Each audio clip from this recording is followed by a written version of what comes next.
Gumagawa ng rescue operation ang mga tauhan ng Bureau of Fire Protection o BFP sa Navotas City.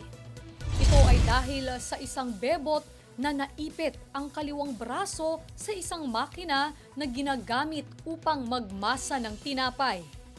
Sa video na ibinahagi ng BFP NCR Navotas City, makikita ang masusi at maingat na pagkakasa ng operasyon ng mga tauhan ng Fire Bureau or Bureau of Fire.